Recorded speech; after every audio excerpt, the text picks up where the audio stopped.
नमस्कार, स्वागत है आप सभी का। आप देख रहे हैं प्रश्नकाल और मैं हूं रुपेश गुप्ता।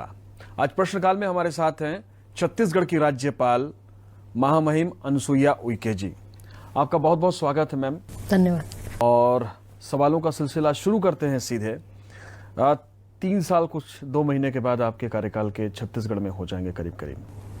नहीं, अभी तो शायद अभी 3 साल होने में जो है 29 जुलाई को होंगे। हाँ, 2 महीने बचे हैं तो 3-4 महीने के लगभग। हाँ। पौने 3 साल के लगभग। हाँ, तो एक सक्रिय राजनेता से संवैधानिक प्रमुख बनने का ये सफर कैसा रहा और इस नई भूमिका से आप कितनी संतुष्ट हैं?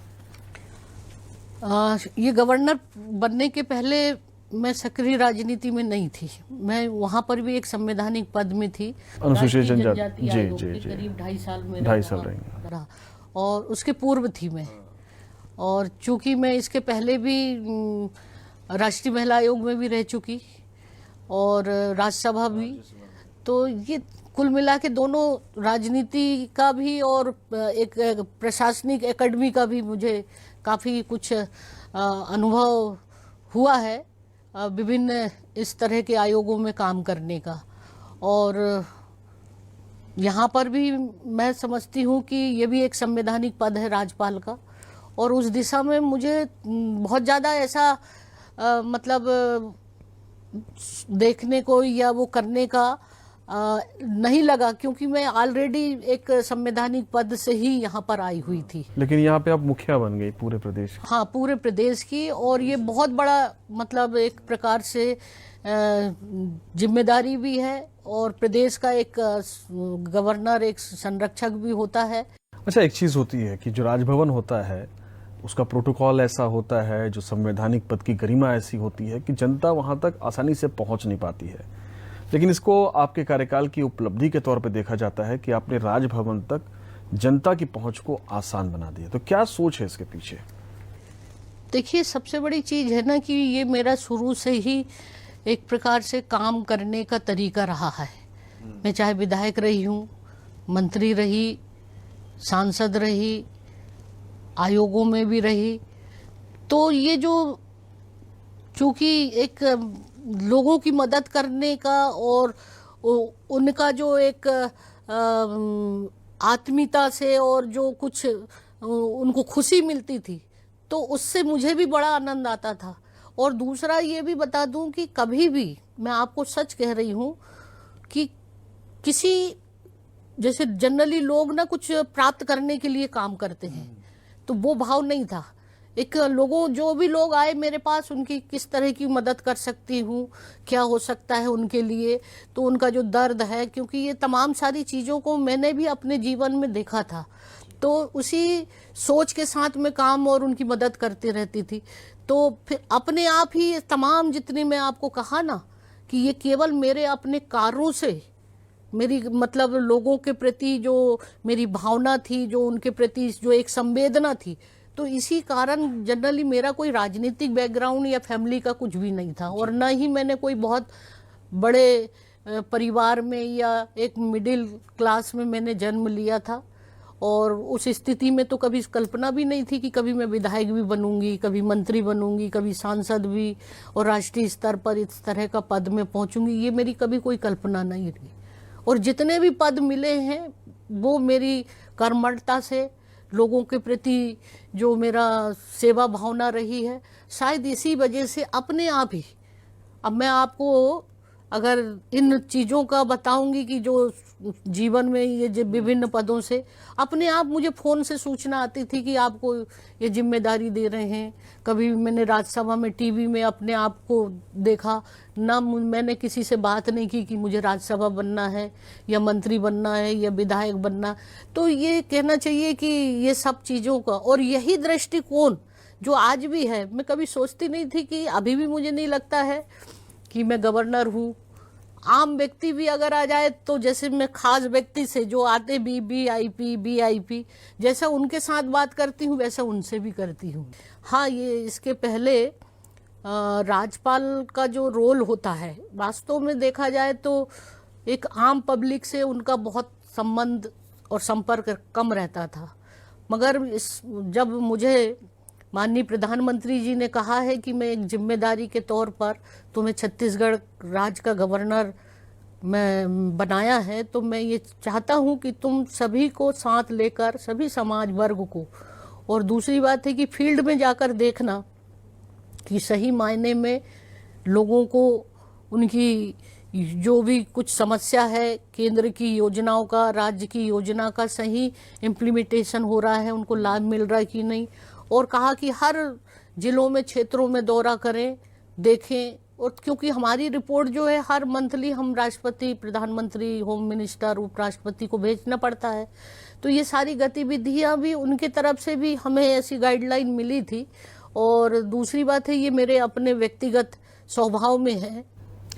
तो ये एक चीज़ बताते चलें कि बड़ी दिलचस्प बात है कि जब भी इनको मौका मिला है, जो ज्वलंत मुद्दे हैं उनको पूरी ताकत के साथ विकी जी उठाती रही हैं। 2006 में जब ये राज्यसभा पहुंची तो जो पहला मुद्दा उठाया था वो लिंगानुपात को लेकर के उठाया था, और उन्होंने जोरदार तरीके से अपनी बात रखी थी कि किस तरह से जो अल्ट्रासाउंड सेंटर्स हैं वो खुल गए हैं और जो बालिकाएं हैं उनको गर्भ में मारा जा रहा है। बहरहाल एक अभी आपने जिक्र किया प्रधानमंत्री का, प्रधानमंत्री से आपकी मुलाकात हुई, आपने सरगुजा और बस्तर के लिए हॉस्पिटल्स, मतलब स्वास्थ्य और शिक्षा के लिए और पैकेज की मांग की।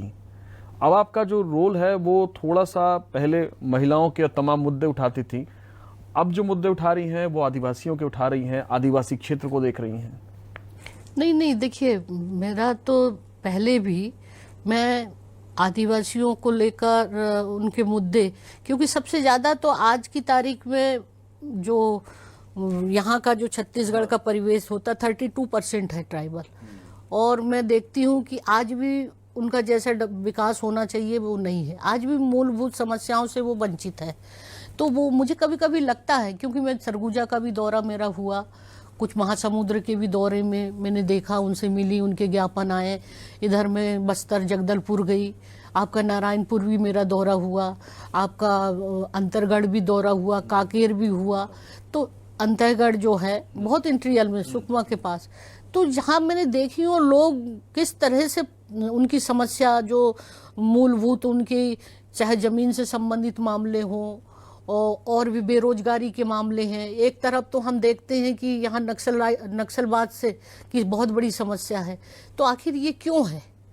तो इसके लिए भी जो मुझे ऐसा लगता है, ये मेरा अपना व्यक्तिगत तौर पर है कि मुख्य रूप से कहीं ना कहीं जो आज का नवयुवक है वो बेरोजगारी के कारण परेशान है, और भी कई जो मूलभूत जो सुविधाएं उनको मिलना चाहिए, बिजली, पानी, सड़क और रोजगार, तो शायद मुझे ऐसा लगता है कि वो भटक रहा है, और इसी वजह से वहाँ नक्सलाइट की ओर वो जा रहा है, और उसी लालच और लोभ में, प्रलोभन में कई नौजवानों ने ये जो इन नक्सलवाद, मतलब नक्सलाइट हो गए हैं।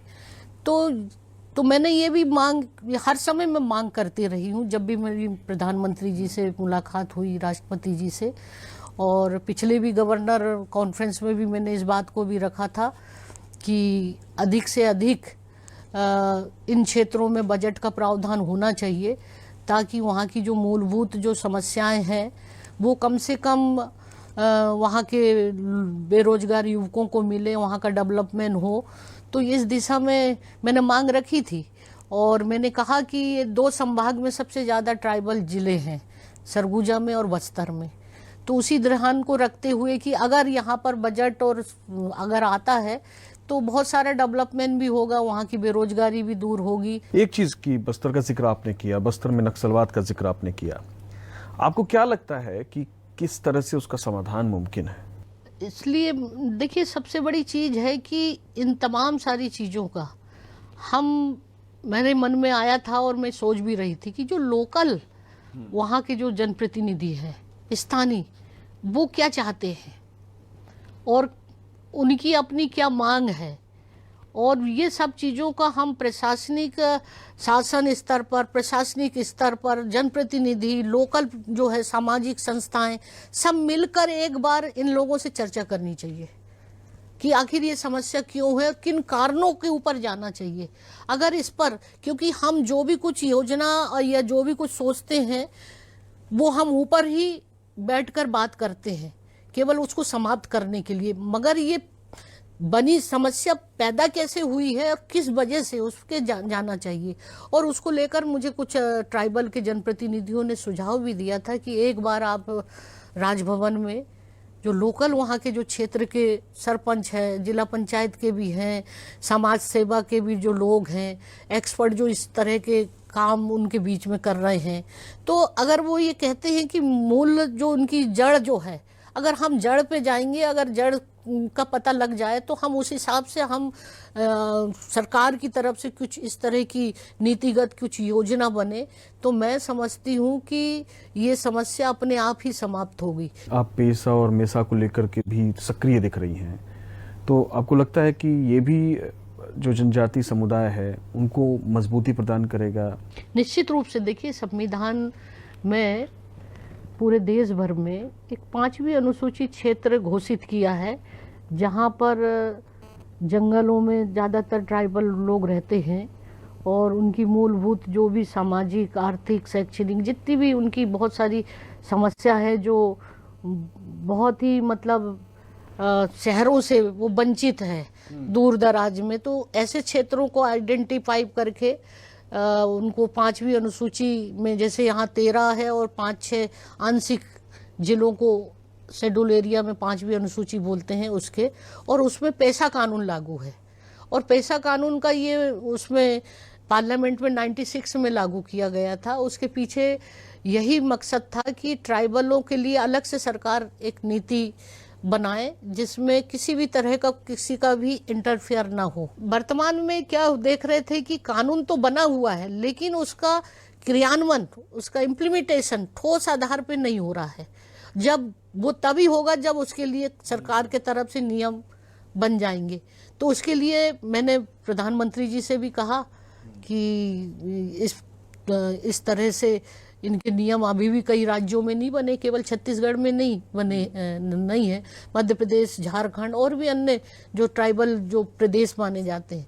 दूसरा ये भी मैंने कहा था कि आज बहुत सारे ऐसे जिले हैं जो शहरी हो गए हैं, तो जहाँ पर नगर पालिका, नगर निगम कुछ सरकारों ने तो बना लिया है, क्योंकि संविधान ये कहता है कि इन क्षेत्रों में ये नहीं बना सकता है नगर पंचायत, नगर पालिका जो शेड्यूल एरिया में आते हैं। फिर भी गवर्नर का एक विशेष अधिकार है कि वो गवर्नर चाहें तो उनसे अनुमोदन लेकर इन क्षेत्रों में बना सकते हैं। लेकिन ये सारी चीज़ों का भी पालन नहीं हुआ। यहाँ पर बहुत सारी ऐसी 80 पंचायतों को 34 नगर पंचायत बना दी गई। लोगों को इससे भी बड़ा असंतोष था। मैंने आए मेरे पास लोगों ने ज्ञापन दिया, लेकिन उसके पीछे एक और था। पार्लियामेंट में जब मैंने आपको बताया ना कि 2001 में एक बिल आया था मेसा कानून का। ये मेसा कानून का कंसेप्ट यही था कि जो भी शेड्यूल एरिया में जो नगर पंचायत, नगर पालिका बनेगी तो वो पेशा कानून की तरह ही उनकी सुरक्षा और रक्षा और उनके अधिकारों से वंचित ना किया जाए, और भी क्षेत्र का डेवलपमेंट और विकास और अच्छे से हो सके, और सभी अन्य वर्गों को भी इसमें जोड़ा कर। और उसमें बहुत सारी है, बड़ा लंबा चौड़ा वो उसका है, लेकिन उससे आदिवासियों के इससे बहुत ज़्यादा उनके हितों की रक्षा होती। लेकिन वो अभी राज्यसभा तक ही सीमित है। उसको मैंने अनुरोध किया प्रधानमंत्री जी से कि आप ये मेसा कानून अगर आ गया पूरे देश भर में जितने भी हमारे नगर पंचायत, नगर पालिका है, तो उसमें जो रहने वाले हमारे ट्राइबल हैं उनको वो अधिकार मिल जाएगा जो पहले था, और उनका डेवलपमेंट भी होगा। तो उस दिशा में मैं लगातार इस बारे में प्रयास कर रही हूँ। और अभी बीच में भी मैंने समय समय पर मुख्यमंत्री जी से भी बात की, TS बाबा जी से भी बात की, तो यहाँ भी बनकर तैयार हुआ। और अभी मेरी पिछले समय जब मेरे जन्मदिन पर मुख्यमंत्री जी बधाई देने आए थे तब में भी मेरी चर्चा हुई, तो उन्होंने कहा कि मैं 3-4 महीने के अंदर उन्होंने कि ये निश्चित रूप से हम इस बात को पास करा लेंगे। लेकिन ये आपसे पहले क्यों नहीं हुआ, ये अपने आप में बहुत बड़ा सवाल है। ट्राइबल यहाँ की लीडरशिप का हिस्सा रहा है जो स्टेट चलाती रही है, उसके बावजूद आपको लगता नहीं है कि स्ट्रॉन्ग लीडरशिप की इस ट्राइबल में कमी रही है जो राज्य को गवर्न करती है? देखिए, स्ट्रॉन्ग लीडरशिप तो यहाँ बहुत पहले थी। अब अगर देखा जाए तो चाहे लक्ष्मण कर्मा जी की बात करिए, भंवर सिंह पोर्ते जी की बात करिए, आप बलिराम कश्यप जी जैसे, अरविंद नेताम जी जैसे, ये तो मध्य प्रदेश की तुलना में स्ट्रॉन्ग लीडरशिप ट्राइबल की तो छत्तीसगढ़ में थी।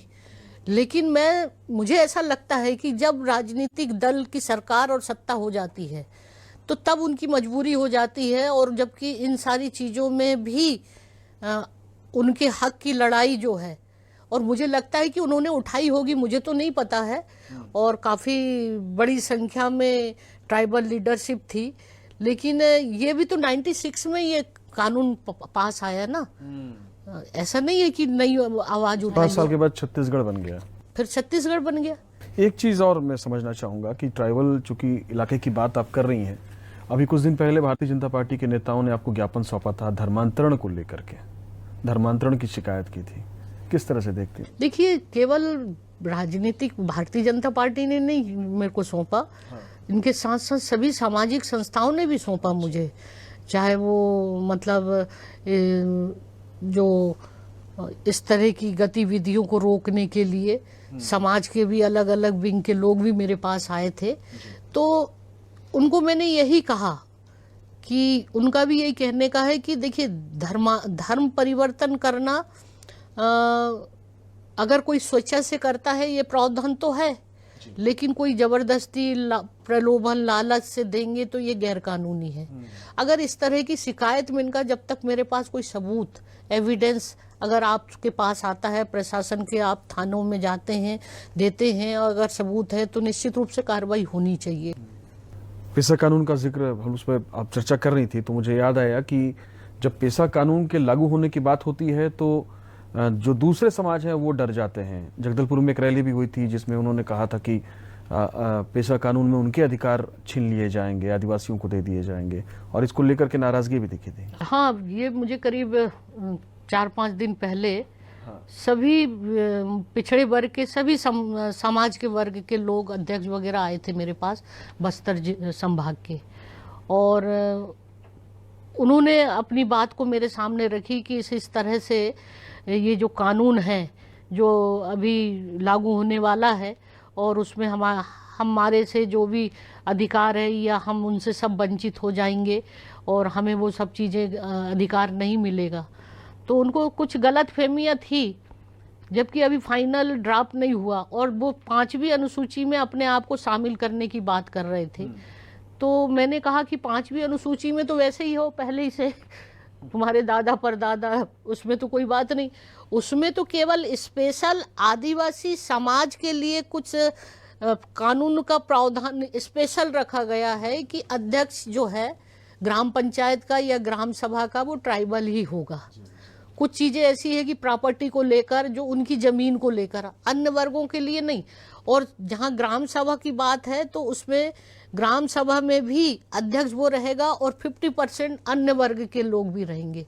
और तीसरा ये था कि जो यहाँ पर सिर्फ पिछड़ा वर्ग अन्य समाज के लोग हैं और वहाँ ट्राइबल नहीं है, तो उसमें उनको ये गलत फहमी थी कि आजू बाजू के लोगों को मिलाकर कम से कम 10 प्रतिनिधि उसमें जरूर आवश्यक रूप से, जहाँ जिस गांव में नहीं है पंचायत है तो बाहर के भी लोगों को 10 प्रतिनिधि उनको शामिल किया जाए। तो उनको फिर ये सब जब क्लियर हुआ कि हमें तो ये बताया गया था, हमारे दिमाग में यही था। अब शेड्यूल एरिया में मैंने कहा ये तो उन क्षेत्रों के लिए, आप जो अभी शेड्यूल एरिया में नहीं आते हैं तो उसको शामिल करने के लिए पार्लियामेंट पास करता है, राष्ट्रपति के पास जाता। आप तो वैसे ही शेड्यूल एरिया में पहले से रह रहे हैं, कानून वही है, पेशा कानून भी वही है, केवल उसका क्रियान्वयन उसको अच्छे ठोस रूप में लागू हो और जो भी कुछ प्रावधान किया गया है वो उसका लाभ आपको मिलता रहे और वहाँ पर रहने वाले सबके लिए वो होगा। ऐसा तो नहीं है कि जहाँ ट्राइबल एरिया वहीं सड़कें बनेगी, वहाँ ही लाइट लगेगी और पीने का पानी केवल उनको मिलेगा, वो तो सभी के लिए। अच्छा, ये बताइए कि जो सरकार है छत्तीसगढ़ की, आप किस तरह से उसके कामकाज को देखते हैं? मुख्यमंत्री कैसे हैं, क्या आपका आकलन है? देखिए, सरकार तो मेरी है। जब मैं बोलती हूँ कि ये मेरी सरकार है, अब निश्चित रूप से सरकार का जहाँ काम है वो अपनी तरह से नई नई योजना बनाकर बहुत सारी चीज़ें समय समय पर लागू करती है। और आज भी कल भी कैबिनेट में ये चर्चा हुई भी है कि जहाँ 22 जनजातियों का मात्रात्मक त्रुटि से उनको प्रमाण पत्र नहीं मिल रहा था, अब अंग्रेजी में उनको ही उसी भाषा का देंगे ताकि वो ट्राइबल माना जाए। मात्रात्मक त्रुटि को लेकर अभी केंद्र में भी इसका मामला चल रहा है, तो बहुत से लोग वंचित हो गए हैं। करीब इससे कम से कम मुझे लगता है कि 40-45 लाख लोग छत्तीसगढ़ में इससे वंचित है।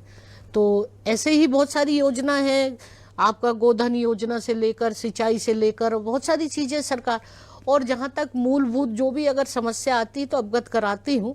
और मैं समझती हूँ कि इस वर्तमान समय में मेरी दृष्टि में सरकार जो है जनहित के अच्छे काम कर रही है।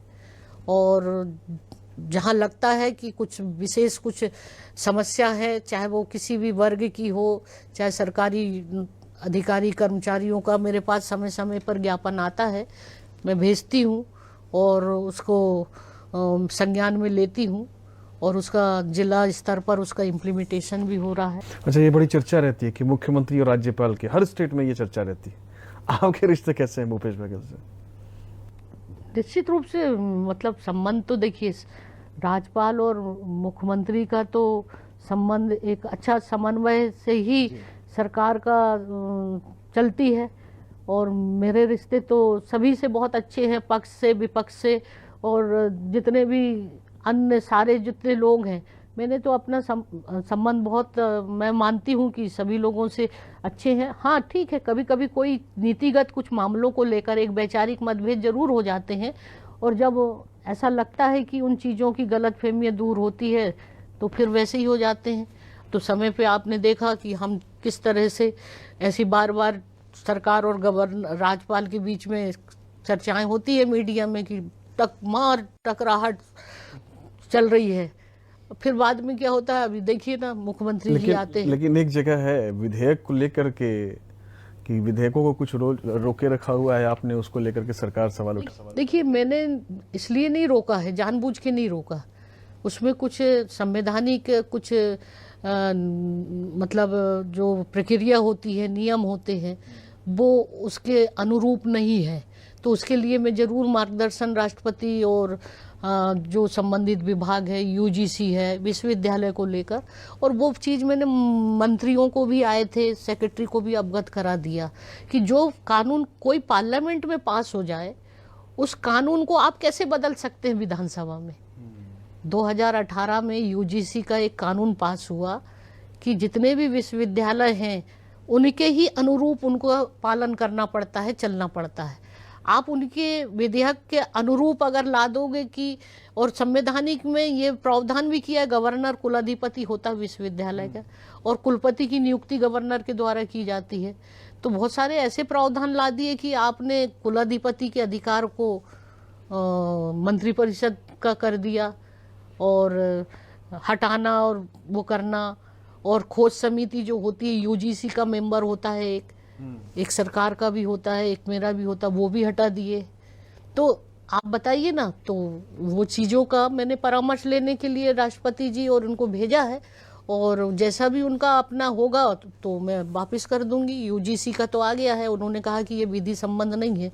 अब मुझे एचआरडी डिपार्टमेंट और अभी राष्ट्रपति जी का भी नहीं आया है। तो ये असली मेन चीज़ है, और वो चीज़ों को मुझे लगता है कि उनको भी इस बात का एहसास है। लेकिन अब वैसे तो संवैधानिक पद को लेकर सार्वजनिक बात नहीं करनी चाहिए। किसी भी व्यक्ति को जो भी बात अगर है, मुख्यमंत्री हो या मंत्री हो, किसी को भी आप आकर चर्चा करके बैठ के उसका समाधान की बात निकालें, सुलझाएं उस मामले को, ना कि बाहर। क्योंकि आखिर जो गवर्नर है वो सरकार का ही संरक्षक होता है, और ये बातें अगर बाहर जाती है तो फिर उसको लोग जो हैं फिर अपने अपने दृष्टिकोण से देखते हैं और उसको टकराहट बताते हैं। तो ऐसा नहीं होना चाहिए। एक बार और सरकार थोड़ी सी नाखुश हुई थी, बल्कि हालांकि खुल करके कुछ बोला नहीं था, जब 300 किलोमीटर चल करके आदिवासी यहाँ पे पहुँचे थे, तो आपने मुलाकात की थी, उनके प्रति संवेदना व्यक्त की थी, अभी भी आंदोलन चल रहा है? देखिए, उनकी अपनी आवश्यकता थी, मांग थी, जो भी है। मैंने मुख्यमंत्री जी से भी चर्चा की, पत्र भी लिखा। अब चूंकि मामला बीच में कोर्ट में चला गया था और जो भी कुछ है मैंने कलेक्टर से भी रिपोर्ट मांगी थी, चीफ सेक्रेटरी को भी लिखा, वो भी रिपोर्ट आई। अब वो तमाम सारी चीज़ों के बाद वास्तव में जो तथ्य है किस तरीके से है, ये तो सरकार के ऊपर ही सोचना चाहिए कि नियम अनुसार जो भी कार्रवाई होनी चाहिए। कि उनकी मांग थी कि ग्राम सभा में ये नहीं ली गई ये एजेंडा को बिना ग्राम सभा के, और ये जो इन्होंने हंसपंच जो योजना का सारी जगह से स्वीकृति मिल गई है। तो ये तमाम सारी चीज़ें जब केंद्र सरकार और राज्य सरकार और इनके बीच का जो है सारी चीज़ें हो रही है, फिर शायद हाई कोर्ट का भी इसमें मामला चला गया। तो कुल मिला के अभी जो भी स्थिति होगी, मुझे लगता है कि वो लोग भी इसकी संघर्ष कर रहे हैं और अपने तरफ से जो मेरे अपने अधिकार में आता है तो वो करूँगी। बाकी सरकार और केंद्र सरकार के बीच का मामला होता है ये। चलिए, बहुत बहुत शुक्रिया हमसे बातचीत करने के लिए। तो हर मसले पर राज्यपाल महामहिम अनुसुईया उइके ने विस्तार से अपनी बातें रखी, हर मुद्दे पर हर सवाल का जवाब बड़ी बेबाकी से दिया। तो प्रश्नकाल में फिलहाल इतना ही। दीजिए इजाजत, नमस्कार।